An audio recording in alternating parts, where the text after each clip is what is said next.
서기 1405년 음력 7월의 어느 여름밤, 조선 왕조의 심장 경복궁 근정전, 지금 광화문 광장에서 보이는 그 거대한 정전, 임금이 신하들을 만나고 외국 사신을 맞이하던 그 건물, 그 근정전의 뜰에 그날 밤 호랑이가 들어왔습니다. 이건 전설이 아닙니다. 민담도 아니에요. 조선왕조실록 태종실록 10권에 정확히 이렇게 적혀 있습니다. 밤에 호랑이가 한경한징 근정전 진정된 뜰에 들어왔다. 한경은 한양, 그러니까 지금의 서울이고, 근정전은 모두 아시는 그 경복궁의 정전입니다. 임금의 옥좌가 있는 바로 그곳이에요. 그런데 그게 끝이 아닙니다. 조선시대 500년 동안 한양 도성 안에는 셀 수 없이 많은 호랑이가 들어왔습니다. 궁궐 안까지 들어왔고 사람을 물어 죽였고 임금이 직접 군대를 보내잡아야 했어요. 영조 시대에는 한 달 사이에 호랑이에게 물려 죽은 사람이 120명이라는 기록도 있습니다.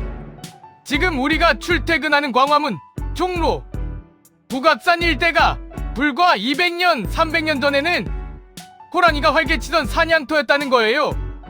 오늘 이야기는 조선시대 한양에서 실제로 벌어진 호랑이 침입 사건들, 그리고 호랑이와 싸우기 위해 만들어진 조선의 특수부대 착호갑사, 사료에 남아있는 그 황당하고도 무서운 진실의 기록입니다. 이야기를 시작하기 전에 한 가지 사실부터 짚고 가야 합니다. 조선시대 한양은 우리가 상상하는 그런 도시가 아니었어요. 지금 서울은 인구 1000만 명의 빌딩 숲이지만 600년 전 한양은 인구 10만 명 정도의 작은 도시였습니다. 그리고 그 도시를 둘러싸고 있는 건 빽빽한 숲이었어요. 북쪽으로는 북악산, 동쪽으로는 낙산, 남쪽으로는 남산, 서쪽으로는 인왕산. 이 4개의 산이 한양을 둘러싸고 있었고 산은 그대로 야생 그 자체였습니다. 사람이 사는 공간보다 짐승이 사는 공간이 훨씬 더 컸어요. 특히 북악산. 지금은 청와대 뒷산으로 조용해 보이지만 조선시대 북악산은 호랑이의 주요 서식지였습니다. 한양 도성과 직접 맞닿아 있었고 도성 안으로 호랑이가 내려오기 가장 쉬운 통로였어요. 그래서 한양 시민들에게 호랑이는 그냥 무서운 동물이 아니라 실생활의 위협이었습니다. 기록을 보면 충격적이에요. 조선왕조실록에 등장하는 호랑이 관련 기사가 무려 700건이 넘습니다. 700번이에요. 호환구환, 즉 호랑이로 인한 재앙이라는 단어가 별도의 행정 용어로 사용될 정도였습니다. 그리고 이 호랑이는 산에만 있던 게 아닙니다. 도성 안으로, 시장 한복판으로, 그리고 결국에는 궁궐 안까지 들어왔어요. 가장 오래된 기록부터 살펴보겠습니다. 조선 건국 직후 태조실록 2권의 기록입니다. 호랑이가 성에 들어오니 흥국리 신권리의 사람이 이를 쏘아 죽였다. 태조 이성계 제2 시절이니까 1390년대 초반의 일이에요. 한양 천도 직후의 상황이죠. 흥국리는 지금의 종로구 어딘가로 추정됩니다. 도성 한복판에 호랑이가 들어왔고 그곳 사람이 활로 쏘아 죽였다는 거예요. 기록은 짧지만 이게 무엇을 의미하는지 생각해봐야 합니다. 첫째, 사람이 활을 가지고 있었다는 건 호랑이 침입이 처음이 아니라는 뜻입니다. 미리 준비하고 있었다는 거예요. 둘째, 도성 안에서 호랑이가 죽었는데도 사관이 이걸 큰 사건으로 다루지 않았어요. 단 한 줄로 끝납니다. 이게 더 무섭습니다. 도성 호랑이 침입이 그렇게 일상적이었다는 뜻이거든요. 조선 건국 첫 해부터 한양은 이미 호랑이와 공존하는 도시였습니다. 자, 이제 가장 충격적인 사건으로 들어갑니다. 태종 5년, 그러니까 1405년 음력 7월, 태종실록 10권의 기록입니다. 밤에 호랑이가 한경 근정전들에 들어왔다. 근정전이 어떤 곳인지 다시 한번 말씀드릴게요. 근정전은 경복궁의 정전입니다. 조선 임금이 즉위식을 거행하고 외국 사신을 맞이하고 신하들의 조회를 받던 그 건물이에요. 지금도 경복궁에 가시면 가장 중심에 있는 그 거대한 건물, 그 앞에 뜰에 호랑이가 들어왔다는 겁니다. 이 일이 일어났을 때 태종은 즉위한 지 5년째였어요. 한창 왕권을 강화하던 시기였죠. 그런데 자기가 진무를 보는 정전뜰에 호랑이가 어슬렁어슬렁 걸어 들어왔다는 거예요. 이건 단순한 동물 침입이 아닙니다. 당시 조선의 가치관으로 보면 이건 하늘의 경고였어요. 조선은 성리학의 나라였고 임금이 정치를 잘못하면 하늘이 변계를 내려 경고한다고 믿었습니다. 호랑이가 궁궐, 그것도 정전에 들어왔다는 건 임금에게 보내는 가장 강력한 메시지였어요. 도정은 발칵 뒤집혔습니다. 신하들은 임금에게 자성을 요구했고 태종은 정치를 살피겠다는 교지를 내렸습니다. 그런데 이게 단발성 사건이었느냐? 아닙니다. 태종 시대에만 궁궐 안호랑이 침입 기록이 여러 차례 등장합니다. 1407년에는 창덕궁 후원에 호랑이가 나타났고 1410년대에도 도성 내호랑이 관련 기록이 계속 이어집니다. 조선의 정궁에 호랑이가 들어오는 일이 무서울 정도로 반복되고 있었던 거예요. 궁궐 침입만 있었던 게 아닙니다. 조선 왕조실록을 읽어보면 도성 안민가에서 호랑이에게 물려간 사람들의 기록이 정말 많아요. 그중 몇 가지만 살펴보겠습니다. 태종 11년의 기록을 보면 한양 도성 안 어느 집에서 자고 있던 아이가 호랑이에게 물려갔다는 내용이 있습니다. 부모가 잠든 사이에 집 안으로 호랑이가 들어와 어린 아이를 물고 사라졌다는 거예요. 다음날 아침 산속에서 아이의 시신을 발견했다고 합니다. 성종시대에는 더 충격적인 사건이 있었어요. 종묘 부근에서 호랑이가 출몰한 거예요. 종묘는 조선 역대 임금들의 신의를 모시는 곳, 그러니까 왕실의 가장 신성한 공간 중 하나입니다. 그 종묘 부근까지 호랑이가 내려왔다는 건 도성의 어디에도 호랑이로부터 안전한 곳은 없었다는 뜻이에요. 연산군 시대에는 흥미로운 기록이 있어요. 연산군 자신이 사냥을 좋아해서 도성 안에 호랑이가 나타났다는 소식을 들으면 직접 출동했다는 기록이 있습니다. 임금이 친히 호랑이 사냥에 나선 거죠. 백성 보호라기보다는 자기 취미 활동에 가까웠지만요. 중종시대 기록에는 또 다른 사건이 있습니다. 도성 안 어느 시장에서 한낮에 호랑이가 나타나 노점에서 일하던 상인을 물어 죽였다는 내용이에요. 밤도 아니고 환한 대낮이었습니다. 사람이 많은 시장 한복판이었고요. 그래도 호랑이는 두려워하지 않고 사람을 노렸어요. 이런 일들이 200년 동안 끊임없이 반복됐습니다. 한양 시민들이 호랑이를 얼마나 두려워했는지, 그래서 호환마마라는 표현이 생겼습니다. 마마는 천연두를 뜻하는데 호환과 마마가 조선시대 백성이 가장 두려워한 두 가지 재앙이었어요. 호랑이와 천연두가 같은 급의 공포로 묶일 정도였다는 겁니다. 이 상황을 더 이상 두고 볼 수 없었던 임금이 있었습니다. 우리가 잘 아는 그 임금, 세종대왕입니다. 태종은 즉위 초부터 호환 문제를 심각하게 봤어요. 백성들이 호랑이에게 물려 죽고 농사를 짓지 못하고 심지어 도성과 궁궐까지 이어받고 있었으니까요. 그래서 1421년 세종 3년에 세종은 결단을 내립니다. 호랑이만 잡는 전문 군대를 만들자. 이렇게 창설된 것이 바로 차코갑사조 호자스입니다. 차코는 호랑이를 잡는다는 뜻이고 갑사는 갑옷을 입은 무사를 뜻해요. 직역하면 호랑이를 잡는 특수병입니다. 처음 만들어졌을 때 인원은 40명이었습니다. 정예 중에 정예였어요. 그런데 이게 충분하지 않았습니다. 호환이 너무 심해서 인원이 계속 늘어나요. 조선의 법전인 경국대전이 완성될 즈음에는 차코갑사가 무려 440명이 됩니다. 그것도 중앙군 핵심 부대인 의흥이 갑사 1800명 중 4분의 1을 차지하는 비중이에요. 이 사람들이 뭐하는 사람들이었느냐? 기본은 활쏘기와 창쓰기에 능한 무사들이었습니다. 호랑이가 어디 나타났다는 보고가 들어오면 즉시 출동해서 사냥을 하는 거예요. 함정도 놓고 추격도 하고 직접 맞붙어 싸우기도 했습니다. 호랑이를 잡으면 포상이 어마어마했어요. 우리 역사 내세 기록을 보면 이렇습니다. 가장 큰 호랑이를, 그것도 첫 화살이나 첫 창으로 잡으면 근무일수 50일을 감해줬습니다. 1년에 10마리 이상 잡은 수령은 품계를 올려줬어요. 5마리, 3마리 잡으면 그에 맞게 차등 포상을 냈고요. 심지어 일반 백성도 호랑이를 잡으면 시험 없이 차코갑사로 임명될 수 있었습니다. 신분 상승의 기회였어요. 호랑이 잡는 게 일종의 출세 코스였던 셈이에요. 이런 부대를 따로 만들어야 했을 정도로 조선의 호환은 심각했습니다. 그리고 차코갑사의 활약상은 단순한 군사 기록을 넘어 조선시대의 가장 흥미로운 직업 이야기 중 하나입니다. 이들이 호랑이를 어떻게 잡았느냐? 기록을 보면 크게 세 가지 방법이 있었어요. 첫 번째, 전공법. 직접 활과 창으로 호랑이와 맞서 싸우는 겁니다. 가장 위험하지만 가장 명예로운 방법이었어요. 첫 화살을 명중시킨 사람에게 가장 큰 포상이 주어졌고 그 영광은 평생 따라녔습니다.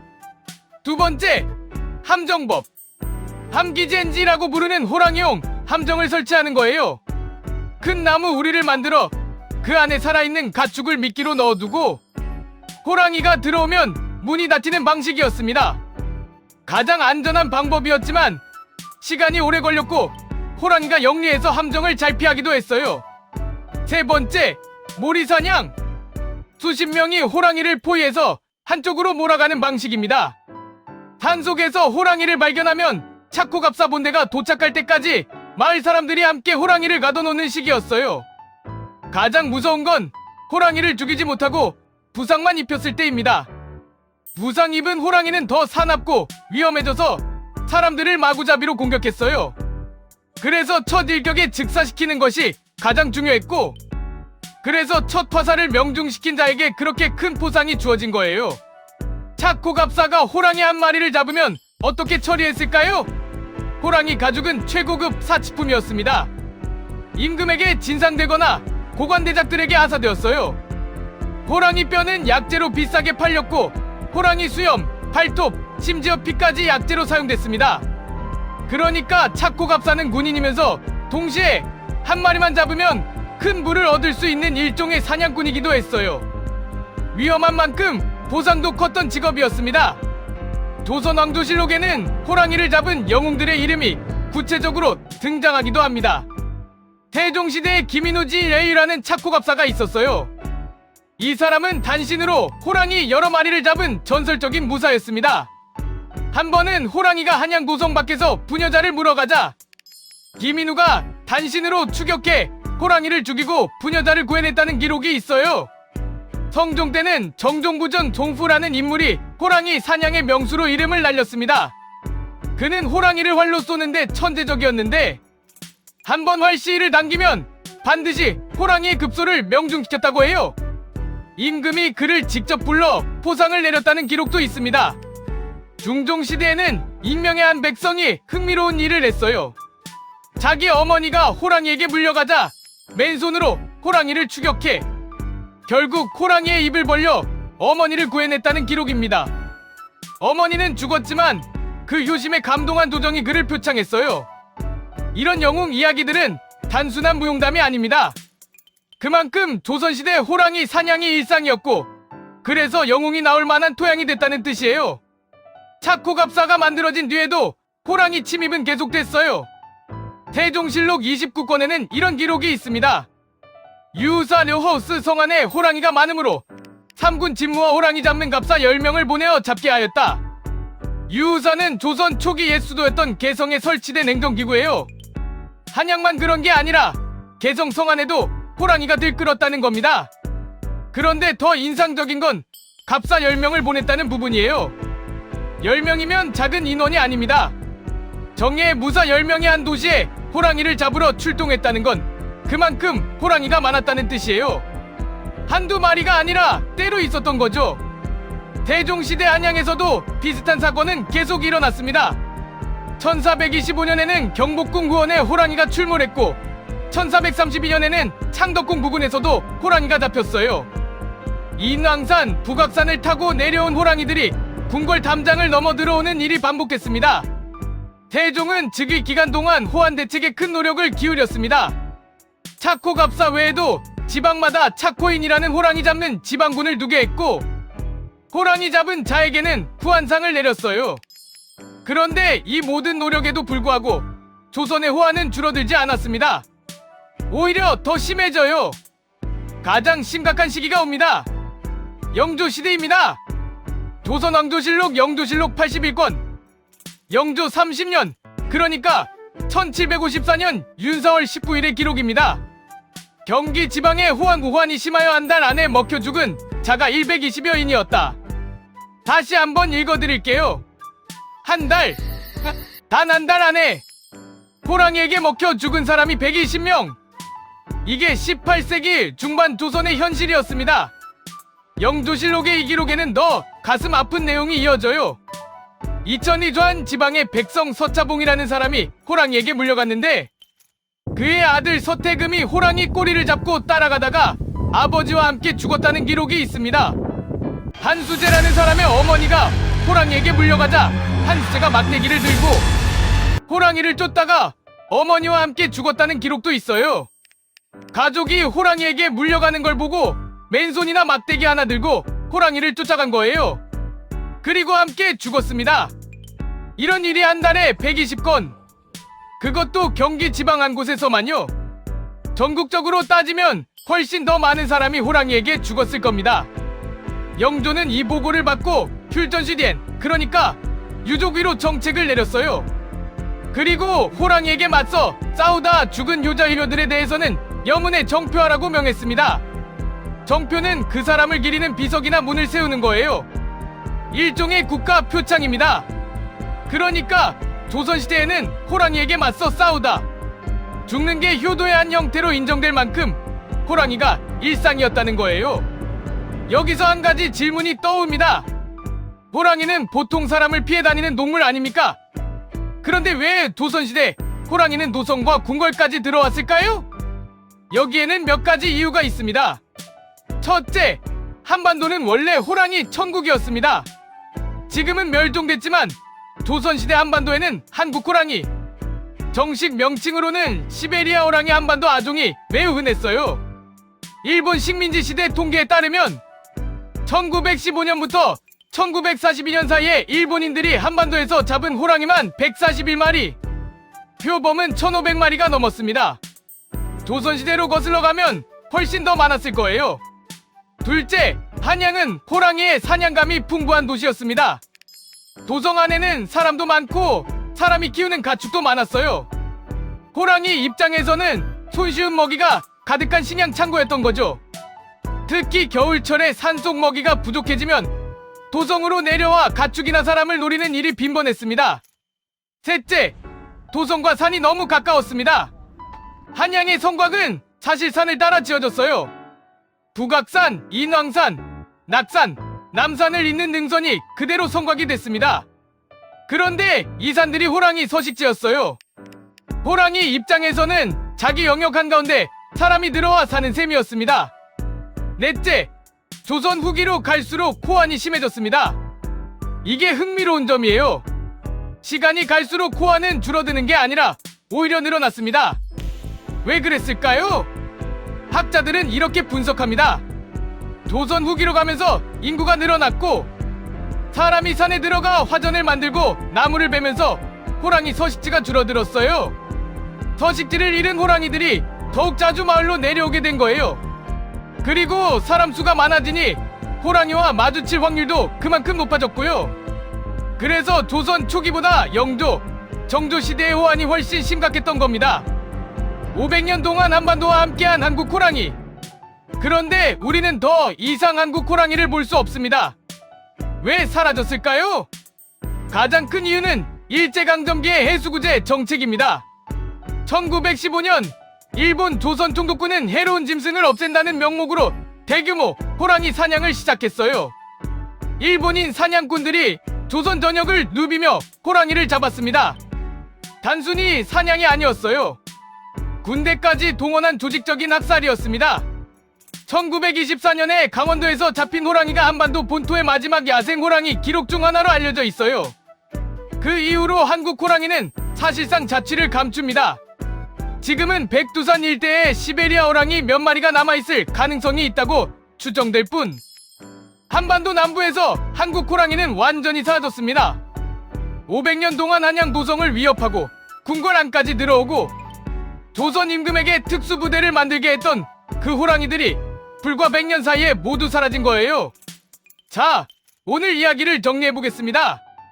조선시대 한양은 호랑이 도시였습니다.